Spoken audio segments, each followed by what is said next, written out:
Hello guys, good evening. मैं निर्भय sir, आप लोग सभी का हमारे यूट्यूब चैनल ईडू फाइवर पे स्वागत है। तो मेरे दोस्त, मेरे भाई और मुझे चाहने वाले बिहार के युवा नौजवान साथी जो बिहार पुलिस, बिहार दरोगा की तैयारी कर रहे हैं, उनके लिए मैं बहुत ही अच्छा सेशन लेके आया हूं। और आज मैं ऐसी चीजें बताने वाला हूं जो हमेशा हर एक साल आपके एग्जामिनेशन में पूछते आया है।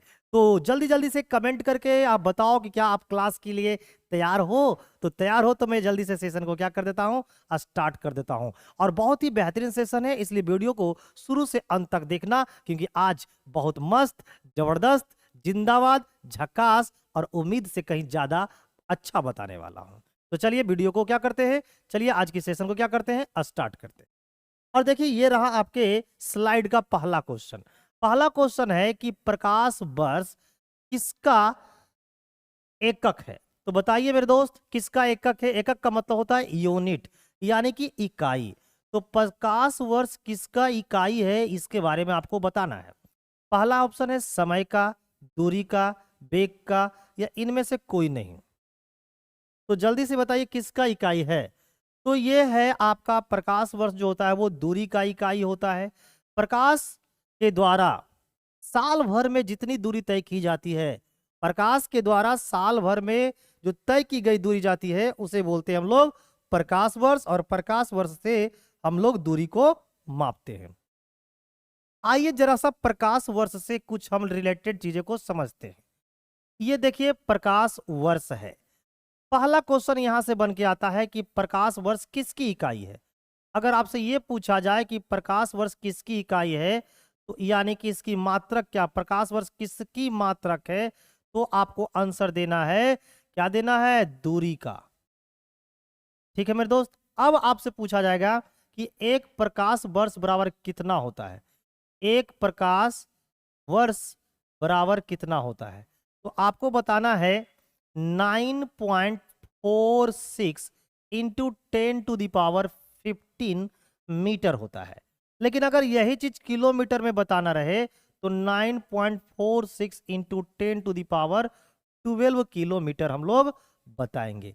तो मेरे दोस्त, मेरे भाई और मुझे चाहने वाले बिहार के युवा नौजवान साथी जो बिहार पुलिस, बिहार दरोगा और बिहार के विभिन्न एग्जामों की तैयारी करने वाले हैं, उनके लिए बेहद बेहद ही अच्छी ये सेशन होने जा रही है।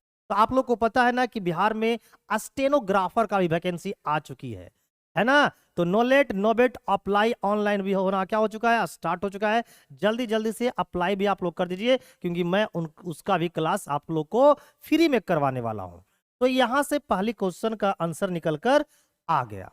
अब आपको पूछा जाएगा कि बेग बेग बेग ये जो होता है, ये बेग एक कैसी राशि होता है, तो आपको बोलना है जो बेग होता है एक सदिश राशि होता है।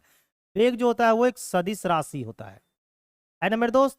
और यहाँ पर समय समय और जो दूरी है वो कौन सी राशि है, तो आपको बोलना है अदिश राशि है ना, अदिश राशि है। एक भी क्वेश्चन यहां से आपके एग्जाम में छुटकर नहीं जाएगा। सारे चीजें आपको मैंने बता दिया है। अब चलिए अगले क्वेश्चन की ओर मूव करते हैं। ये रहा अगला क्वेश्चन। बोलता है कि निम्नलिखित में से कौन समय की इकाई नहीं है। समय की इकाई नहीं है, तो समय को हम लोग नैनो सेकेंड में, माइक्रो सेकेंड में और सेकेंड में लिखते हैं। तो ऑप्शन क्या हो जाएगा, ए नंबर। ये जो प्रकाश वर्ष है वो समय की इकाई नहीं है, बल्कि किसकी इकाई है, तो आप बोलोगे सर ये प्रकाश वर्ष जो है वो दूरी की इकाई है। किसकी इकाई है, दूरी की। तो ये आपका राइट आंसर हो जाएगा option number A. Nano second, micro second, milli second, second, ये सब से हम लोग मेजरमेंट करते हैं किसको, टाइम को। लेकिन यहां पर प्रकाश वर्ष दे रखा है जो कि समय की एक इकाई नहीं है। तो मुझे चाहने वाला है बिहार के युवा नौजवान साथी, कमेंट करके टाइप करके बताओ कि आप लोग विभिन्न जिलों से, बिहार के विभिन्न जिलों में से कहां से आप इस सेशन को देख पा रहे हो, ताकि मुझे अच्छा लगे। और अगर आप लोग इस क्वेश्चन का आंसर जानते हो तो कमेंट बॉक्स में आंसर भी टाइप करके बता देना। चलिए अगले क्वेश्चन की ओर मूव करता हूं। ये देखिए अगला क्वेश्चन है। अगला क्वेश्चन है कि नूरी साल है। नूरी साल है क्या है भाई, पृथ्वी तथा सूर्य के बीच की दूरी, एक वर्ष में नूर का तय किया गया फासला, या पृथ्वी और चंद्रमा के बीच का औसत फासला, या इनमें से कोई नहीं। तो जल्दी से कमेंट करके बताइए कि क्वेश्चन नंबर 3 का आंसर क्या होगा। नो लेट नो बैट, न रहेंगे न रहने देंगे, एकदम पूरी तरीका से बिहार पुलिस और बिहार दरोगा को पूरी तरीका से बर्बाद कर देंगे और इस बार सिलेक्शन को छीन लेंगे और दे देंगे तुमको। अगर तुम लोग हमारे वीडियो को शुरू से अंत तक देखते रहोगे तो कोई भी चीज यहां से छूटकर जाने वाले नहीं है। तो मैंने बताया था नूरी साल जो होता है वो एक नूर का द्वारा तय किया गया, एक वर्ष में नूर के द्वारा तय की गई फासला होता है, यानी कि option number B will be the right answer of this question. Next question number 4 के बारे में पूछा गया है कि MKS प्रणाली में बल का एकक क्या होता है। एकक का मतलब होता है मात्रक। तो जल्दी से बताइए बल का एकक क्या होता है। तो आप लोग को पता है कि MKS प्रणाली में जो बल का जो मात्रक होता है वो होता है न्यूटन। क्या होता है मेरे दोस्त। तो आप बोलोगे सर बल का जो मात्रक है, बल का जो क्या है मात्रक है गुरुदेव, वो होता है क्या।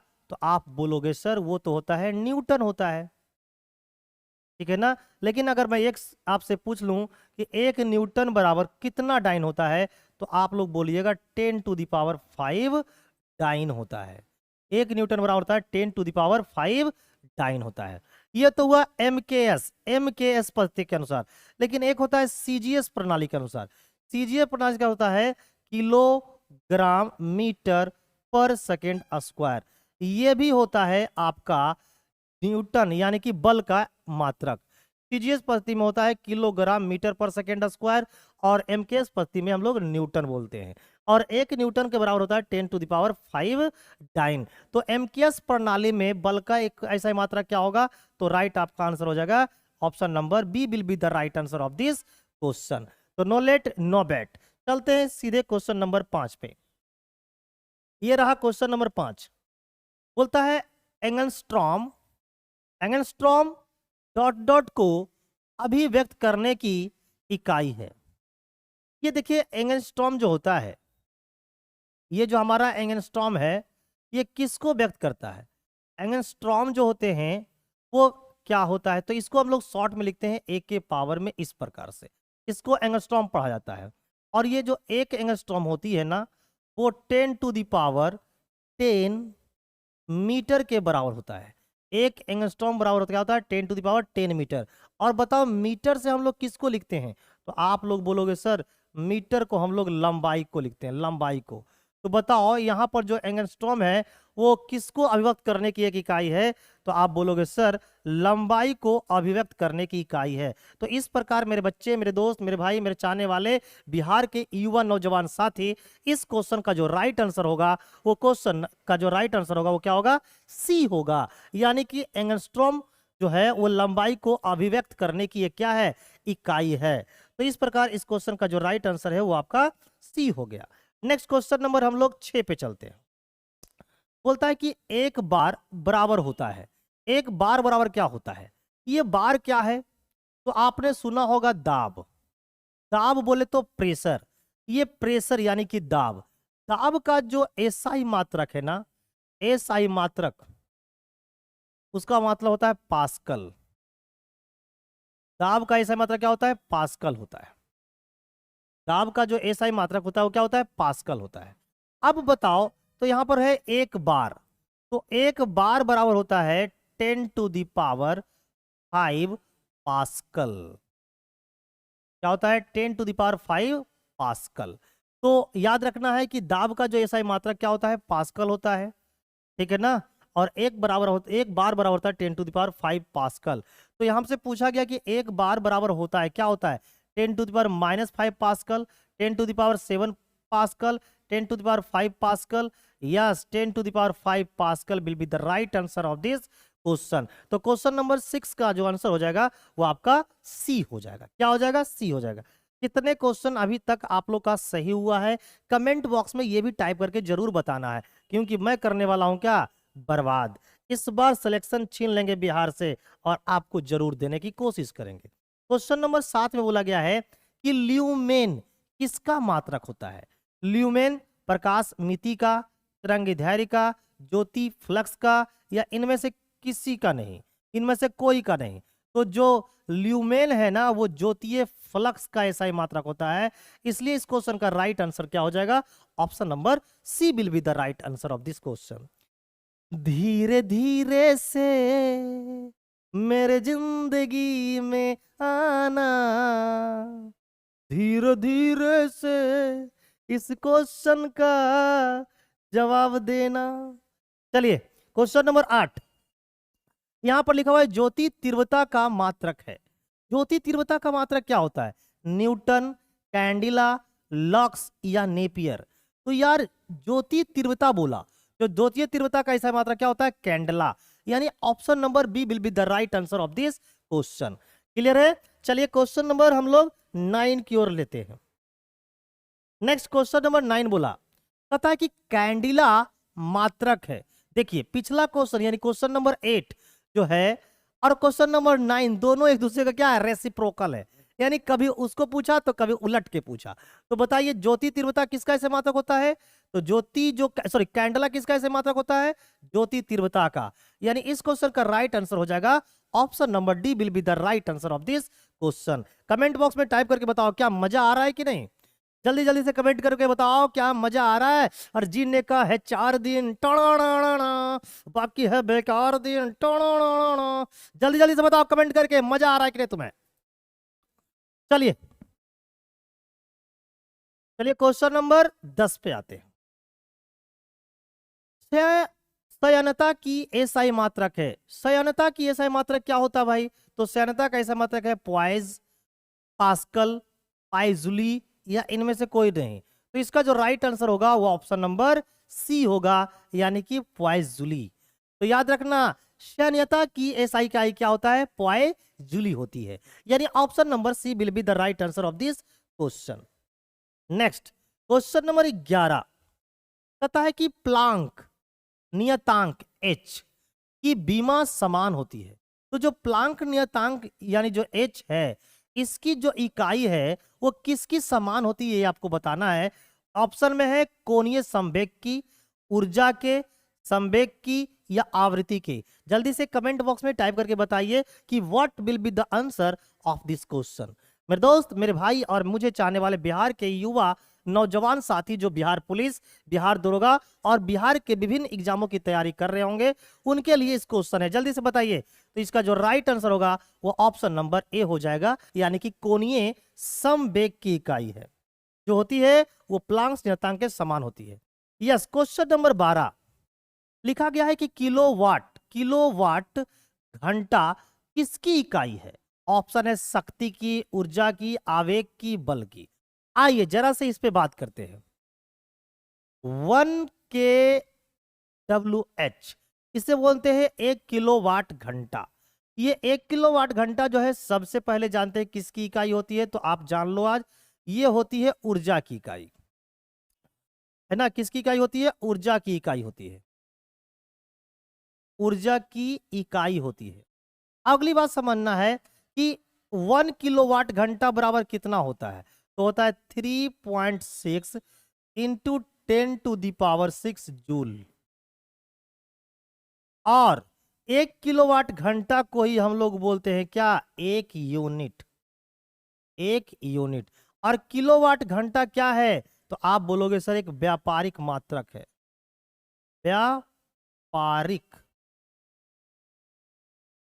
व्यापारिक मात्रक। तो इसे याद रखना है, व्यापारिक मात्रक है। तो आपको 1 किलोवाट घंटा से इतने पॉइंट याद रखना है और यह हर एक पॉइंट अपने आप में क्या है? क्वेश्चन है। तो बताइए किलोवाट घंटा किसकी इकाई है? तब तो आपका राइट आंसर निकल के आएगा sir option number B will be the right answer of this question. Next question number हम लोग 13 पे आएंगे जो करेगा क्या? बहुत बड़ा फेरा। कैसे? ऐसे कोणीय वेग की बीमा क्या होती है? आपको बताना है कि ये वाला होगा कि ये वाला होगा कि ये वाला होगा या इनमें से कोई नहीं होगा। कोणीय बीमा की, कोणीय जो है वेग, जो एंगुलर वेलोसिटी है उसकी डायमेंशनल फॉर्मूला क्या होगा? इन 4 ऑप्शन में से कौन सी होने वाली है? तो मेरे दोस्त, मेरे भाई और मुझे चाहने वाले बिहार के नौजवान साथी, इस क्वेश्चन का जो राइट आंसर है वो ऑप्शन नंबर सी है। यानी m to the power 0, l to the power 0 और t टू दी पावर -1 जो होता है वो एक कोणीय वेग का विमा होती है। नेक्स्ट क्वेश्चन नंबर 14, त्वरण की इकाई है। त्वरण की इकाई क्या होती है? मीटर प्रति सेकंड होती है, मीटर इंटू सेकंड होता है, मीटर प्रति सेकंड स्क्वायर होता है, या मीटर प्रति सेकंड टू द पावर -3 क्या होता है? तो त्वरण की जो एसआई मात्रक होता है वो होता है मीटर प्रति सेकंड स्क्वायर। यानी option number C will be the right answer of this question. Next आगे बढ़ते हैं। क्वेश्चन नंबर 15 बोला गया है कि 1 किलोमीटर में कितने मिलीमीटर होते हैं? 1 किलोमीटर में कितने मिलीमीटर होते हैं, आइए समझते हैं। ये रहा 1 किलोमीटर, हमें लाना इसको मिलीमीटर में, तो पहले लाइए किलोमीटर को मीटर में। तो मीटर में लाने के लिए क्या करोगे? 1000 से गुना, ये हो गया मीटर में। अब इस मीटर को हमें लाना है सेंटीमीटर में, तो कितने से गुना करोगे? 100 से, तो ये सेंटीमीटर हो गया। अब इस सेंटीमीटर को लाना किस में है? इस सेंटीमीटर को लाना है मिलीमीटर में, तो 10 से गुना कर दो, तो ये हो गया मिलीमीटर। यानी 1 पर 3 2 5 और 1 6 शून्य, 1 पर 6 शून्य डाल दो मेरे दोस्त, 5 1 6, ये होता है 1 किलोमीटर बराबर इतना मिलीमीटर होगा। 1 पर 6 शून्य, 1 पर 6 शून्य, यानी option number C will be the right answer of this question. Question number सीधे 16 पर आएंगे हम लोग। ये रहा क्वेश्चन नंबर 16। जल्दी से बताइए इस क्वेश्चन का आंसर क्या होगा। एक फेमटो बराबर होता है, देखिए अगर एक माइक्रो बोलेगा, एक माइक्रो बोलेगा तो होता है 10 टू द पावर -6, है ना। एक माइक्रो बोलेगा तो 10 टू द पावर -6, और एक फेमटो बोलेगा, फेमटो तो बोलना है 10 टू द पावर -15, और एक एक्टो बोलेगा, एक्टो बोलेगा तो हो जाएगा 10 टू द पावर -18, और अगर एक पीको बोलेगा तो बोलना 10 टू द पावर -12, और एक नाइनो बोलेगा तो हो जाएगा 10 टू द पावर -9। ठीक है ना। तो ये सारी चीजें आपको माइंड में सेट रखना है। ये सब मीटर में है मेरे दोस्त, मीटर में, ये सब किस में है? मीटर में है। और उसी तरह से एक मिलीमीटर बोलेगा, है ना, तो इस तरह से निकाल लेना है। ठीक है, बोलो क्लियर है? जल्दी से कमेंट बॉक्स में टाइप करके बताओ कि क्या तुम्हें मजा आ रही है कि नहीं। तो यहां पर बताइए, एक फेमटो बराबर पूछा है, तो एक फेमटो बराबर होता है 10 टू द पावर -15 मीटर। तो इसको बोलते हैं एक्टो, इसको बोलते हैं पीको, और इसको बोलते हैं माइक्रो। तो सब के बारे में मैंने आपको क्या कर दिया है? बता दिया है। नेक्स्ट क्वेश्चन नंबर 17, यह देखिए, ये माइक्रो का क्या है? सिंबल है। 1 माइक्रोमीटर बराबर होती है कितना सेंटीमीटर? तो 1 माइक्रोमीटर बराबर क्या होता है? तो आपको पता करना है क्या होता है भाई। तो कितना होगा? 1 माइक्रोमीटर बराबर कितना सेंटीमीटर होता है? माइक्रोमीटर को हमें सेंटीमीटर में लाना है, तो 1 माइक्रोमीटर बराबर क्या होगा? तो 1 माइक्रोमीटर होता है 10 टू द पावर -6 मीटर। अब इस मीटर को कन्वर्ट करना है सेंटीमीटर में, है ना, इस मीटर को कन्वर्ट करना है सेंटीमीटर में। तो हम लोग क्या करेंगे? तो इस मीटर को सेंटीमीटर में लाना है, तो क्या करेंगे भाई? 100 से गुना कर देंगे। 100 से गुना करेंगे तो ये निकल जाएगा 10 टू दी पावर, ये -6 से यहाँ से 2 चल जाएगा, यानी कि माइनस क्या हो जाएंगे? 4 हो जाएंगे। यानी option number C will be the right answer of this question. 1 micrometre बराबर होता है 10 to the power -4 centimetre. Next question number, एक माइक्रोन किसके बराबर होता है? एक माइक्रोन बराबर क्या होता है? एक माइक्रोन बराबर होता है ऑप्शन नंबर डी, एक माइक्रो बराबर होता है 0.001, है ना, मिलीमीटर, मिलीमीटर। यानी option number D will be the right answer of this question. Next question number हम लोग चलेंगे 19 पे। किसी तारे की दूरी को मापने के लिए प्रयुक्त यूनिट है, अब बताओ हमें किसी तारे की दूरी को मापना है कि जो तारा है वो कितना दूरी पे है। तो भाई किसकी इस्तेमाल करोगे? कूलाम का इस्तेमाल करोगे, नॉटिकल मील का इस्तेमाल करोगे, प्रकाश वर्ष का इस्तेमाल करोगे, या एम्पियर्स का इस्तेमाल करोगे? किसका इस्तेमाल करोगे मेरे दोस्त, मेरे भाई, मुझे चाहने वाले? जल्दी से कमेंट बॉक्स में टाइप करके बताइए कि इन 4 ऑप्शनों में से आप किसकी क्या करोगे, इस्तेमाल करोगे। तो यहां पर किसकी बात की गई है? दूरी को। तो दूरी को मापने के लिए हम लोग किसका इस्तेमाल करते हैं? प्रकाश वर्ष का। इसलिए इस क्वेश्चन का राइट आंसर क्या होगा? ऑप्शन नंबर सी होगा। देखिए, अगर आप बिहार पुलिस, बिहार दरोगा की तैयारी कर रहे हैं तो हमारा जो ये यूट्यूब चैनल है जिसका नाम क्या है? यूडू फाइवर, इस पे आपको complete course Bihar police, Bihar दरोगा का करवाया जाएगा। एकदम कोई भी पोर्शन को छोड़ा नहीं जाएगा, मन से एकदम तन से रेगुलर ढंग से आपको करवाई जाएगी, है ना। और इसे जरूर सब्सक्राइब कर लेना और वीडियो को जरूर शुरू से अंत तक देखा करो ताकि एक भी क्वेश्चन आपको ना छूटे। मैं टोटल 30 क्वेश्चन आपके पास लेके आया हूं, अभी मैं 19 के पास ही पहुंचा हूं, अभी भी 11 क्वेश्चन बचा हुआ है। नेक्स्ट क्वेश्चन नंबर 20 पे आते हैं। गति के नियमों का प्रतिपादन किसने किया?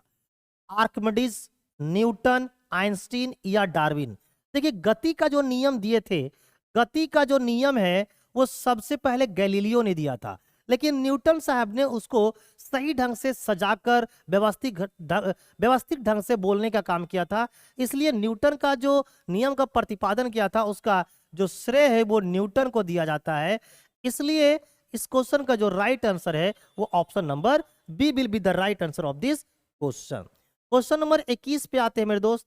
ये क्वेश्चन नंबर 21 है कि न्यूटन के गति के प्रथम नियम से किस राशि की परिभाषा मिलती है? तो क्या आपको पता है कि न्यूटन साहब जो गति के नियम दिए थे उसके पहले डेफिनेशन में क्या मिला था? है ना, त्वरण मिली थी, बल मिला था, ऊर्जा मिला था, या एक समान गति मिला था? तो न्यूटन के गति के प्रथम नियम में यह बताया गया था कि अगर कोई वस्तु गतिमान है तो गतिमान अवस्था में ही रहेगा, अगर कोई वस्तु रेस्ट में है तो रेस्ट अवस्था में ही रहेगा, अगर कोई उस पर बाह्य बल ना कार्य करे, यानी अगर कोई एक्सटर्नल फोर्स उस पर ना लगाया जाए तो अगर वो एक दिशा में चल रही है तो चलते ही रहेगी, अगर वो रुका हुआ है तो रुकी हुई रहेगी, लेकिन बल लगाकर उसकी दिशा में हम लोग परिवर्तन ला सकते हैं। ये न्यूटन के प्रथम गति के में बोला गया था और न्यूटन के प्रथम गति के नियम से ही जड़त्व का परिभाषा मिला था। आपसे क्वेश्चन पूछा जाएगा कि जड़त्व की परिभाषा कहां से निकल के आई थी? तो आपको राइट आंसर देना है न्यूटन के गति के प्रथम नियम से मिली थी। और न्यूटन के गति के प्रथम नियम से एक समान गति का भी आपको परिभाषा मिला था, क्योंकि हमें पता है कि अगर वो एक समान वेग से चल रहा है तो एक समान वेग से चलता हुआ रहेगा अगर उस पर कोई बाह्य बल कार्य ना करे। तो इस प्रकार इस क्वेश्चन का जो राइट आंसर हो जाएगा वो option number D will be the right answer of this question. Question number 22 पे आते हैं मेरे दोस्त। कहता है किसी भी स्थिर या गतिशील वस्तु की स्थिति और दिशा में तब तक कोई परिवर्तन नहीं होता है जब तक उस पर कोई बाह्य बल सक्रिय ना हो। यह क्या है? अभी नहीं बताया था, यह क्या है बताओ? तो आप बोलोगे सर न्यूटन के गति के प्रथम नियम है। अब पहला है न्यूटन के गति विषय का प्रथम नियम, न्यूटन का गति विषय का द्वितीय नियम, न्यूटन के गति विषय का तृतीय नियम, या गैलीलियो के गति विषय का नियम। तो आपको पता है कि ये न्यूटन के गति के प्रथम नियम है, इसलिए इसका क्वेश्चन का राइट आंसर ऑप्शन नंबर ए, नहीं ए हो जाएगा। ठीक है, चलिए बी अगला क्वेश्चन पे आते हैं। क्वेश्चन नंबर 23, ये रहा क्वेश्चन नंबर 23। कहता है कि कालीन से धूप हटाते समय हम उसको अचानक झटका देते हैं। कोई भी कालीन है, कोई भी सरफेस है, उसमें से धूल को क्या करना है? हटाना है, तो आप क्या देते हो? झटका देते हो, अथवा छड़ी से पीटते हैं। इसका कारण क्या है? क्या कारण है कि हम धूल हटाना चाहते हैं तो कालीन को झटका देते हैं या फिर छड़ी से हम लोग पीटते हैं? कहा गया है कि विराम के जड़त्व में धूल अपना स्थान जमा लेती है। जब वो रेस्ट होती है तो अपना धूल को क्या कर लेती है? जमा लेती है, तथा कालीन से धूल तभी हटती है जब कालीन में गति प्रदान की जाती है। अगला है कि गति का जड़त्व धूल को अलग करता है। अगला है कि झटका धूल तथा कालीन के बीच असमंजस बल से मुक्ति प्रदान करता है और धूल को दूर गिर जाती है। अगला ऑप्शन है लास्ट वाला कि उपयुक्त में से कोई नहीं। तो इसका राइट आंसर हो जाएगा option number A will be the right answer of this question. तो 23 का ए हो जाएगा। हम लोग सीधे चलेंगे 24 पे। ये देखिए क्वेश्चन नंबर 24 है।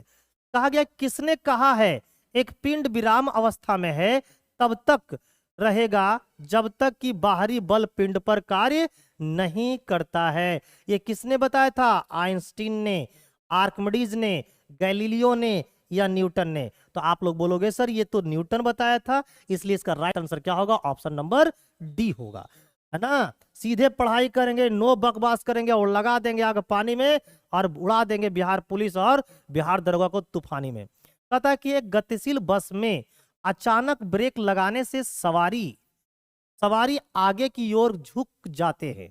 यह किस नियम का पालन करता है? जैसे देखो, अगर कोई गतिशील बस है और आप क्या हो, बस में खड़े हो, तो बस ड्राइवर जब ब्रेक लेगा ना तो आप आगे की ओर झुक जाओगे। इसकी जानकारी जो मिला था वो गति के प्रथम नियम से मिला था, यानी कि न्यूटन के गति के प्रथम नियम से मिला था, न्यूटन के गति के द्वितीय नियम से मिला था, न्यूटन के गति के तृतीय नियम से मिला था, या संवेग के नियम से मिला था। तो इसकी जानकारी मिली थी हमें न्यूटन के गति के प्रथम नियम से, इसलिए इस क्वेश्चन का राइट आंसर हो जाएगा option number A will be the right answer of this question. Question number 26 पे आते हैं और देखते हैं इस क्वेश्चन नंबर 26 को क्या कह रहा है। कहता है कि न्यूटन के गति का कौन सा नियम जड़त्व की व्याख्या करता है? तो मेरे दोस्त, मेरे चाहने वाले मेरे भाई, मेरे दोस्त, मेरे चाहने वाले मेरे भाई, जो बिहार के युवा नौजवान साथी है, वो अभी थोड़ा देर पहले मैंने बताया था कि जड़त्व की जो परिभाषा मिलती है वो न्यूटन के प्रथम नियम से मिलता है, इसलिए इस क्वेश्चन का राइट आंसर ऑप्शन नंबर ए हो जाएगा। नेक्स्ट क्वेश्चन नंबर 27 पे आते हैं और देखते हैं इस क्वेश्चन का राइट आंसर क्या है। कहता है कि एक वस्तु जड़त्व की प्रत्यक्ष निर्भरता है, यानी सीधे तौर पर वो बोल रहा है कि जो जड़त्व है वो किस पर निर्भर करती है। पहला ऑप्शन है कि द्रव्यमान पर, वेग पर, आयतन पर या संवेग पर। तो एक बात को सुन लो, एक बात सुन लो, क्या बोला जाता है कि जो जड़त्व होती है, जो इनर्सिया होती है, वो डिपेंड करती है द्रव्यमान पर, है ना। द्रव्यमान पर डिपेंड करती है। आपकी वजन जितना ज्यादा होगा आप में जड़त्व उतना ही अधिक होगा। तो जो जड़त्व होती है वो सीधे तौर पर डिपेंड करती है किस पे? द्रव्यमान पर, इसलिए इसका राइट आंसर क्या हो जाएगा? ऑप्शन नंबर ए हो जाएगा। नेक्स्ट क्वेश्चन नंबर 28 की ओर बढ़ते हैं। ये क्या बोल रहा है कि जड़त्व का नियम सर्वप्रथम किसने दिया? पहला ऑप्शन है गैलीलियो ने, न्यूटन ने, आर्किमिडीज ने या इनमें से कोई नहीं।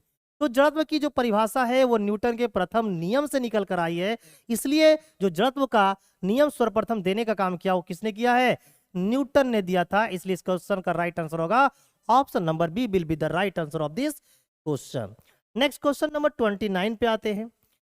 गुरुत्वाकर्षण नियमों के आविष्कारक कौन है? गुरुत्वाकर्षण नियम के बारे में किसने बताया था? पहला ऑप्शन है एडिसन, न्यूटन, फैराडे या इनमें से कोई नहीं। तो जो गुरुत्वाकर्षण के नियम है उसको बताने वाले जो व्यक्ति थे उनका नाम था सर आइजक न्यूटन। यानी न्यूटन साहब ने यह बताया था कि गुरुत्वाकर्षण नाम का भी कोई चीज होता है। तो इस प्रकार जो 29 नंबर क्वेश्चन है इसका राइट आंसर बी हो जाएगा। नेक्स्ट क्वेश्चन हम लोग 30 तक चलेंगे और 30 जो है वो आज का लास्ट सेशन है, ठीक है, लास्ट क्वेश्चन है। संवेग संरक्षण बराबर है, देखिए संवेग संरक्षण बराबर है। संवेग संरक्षण की जो जानकारी है वो तृतीय नियम और न्यूटन के द्वितीय नियम के योग से मिलता है ना। न्यूटन के द्वितीय नियम और तृतीय नियम के योग से मिलता है, लेकिन जो परफेक्ट आंसर होगा वो आपका राइट आंसर क्या हो जाएगा? Option number C will be the right answer of this question. तो मेरे दोस्त, मेरे भाई और मेरे चाहने वाले प्यारे बच्चे, जो बिहार के युवा नौजवान साथी हैं, जो बिहार दरोगा, बिहार पुलिस और बिहार के विभिन्न एग्जामों की तैयारी कर रहे हैं, उनके लिए ये सेशन बहुत ही महत्वपूर्ण होने वाला है, क्योंकि जितना भी क्वेश्चन है सब बिहार के विभिन्न एग्जामों की पूछा हुआ ही क्वेश्चन मैं आपके पास लेकर आया हूं। तो वीडियो को शुरू से अंत तक देखिएगा और अगर वीडियो अच्छी लगी तो अपने दोस्तों को शेयर कीजिएगा, लाइक कीजिएगा, कमेंट कीजिएगा मेरे दोस्त। और एक बात सुन लो, ये जरूर बताना कि आप लोग ये वीडियो को, ये जो क्लास है इसको बिहार के किस किस जिले से आप देख पा रहे हो, ताकि मुझे ये पता चल पाए कि हमारे स्टूडेंट किन किन क्षेत्रों से जुड़े हुए हैं। तो ठीक है, आज की सेशन को यहीं पर रखते हैं, जल्द ही मिलेंगे आपको अगली क्लास में। और हाँ, चिंता बिल्कुल मत करना कि कोर्स नहीं होगा, कोर्स पूरा करवाऊंगा, है ना। एक भी बात की टेंशन नहीं लेना है तुम्हें, और पीडीएफ भी दूंगा, आंसर सहित दूंगा, इसलिए कोई टेंशन मत लेना। सीधे बिहार पुलिस में ज्वाइनिंग करना। थैंक यू, बाय बाय, मिलते हैं अगली क्लास में, तब तक के लिए प्रणाम।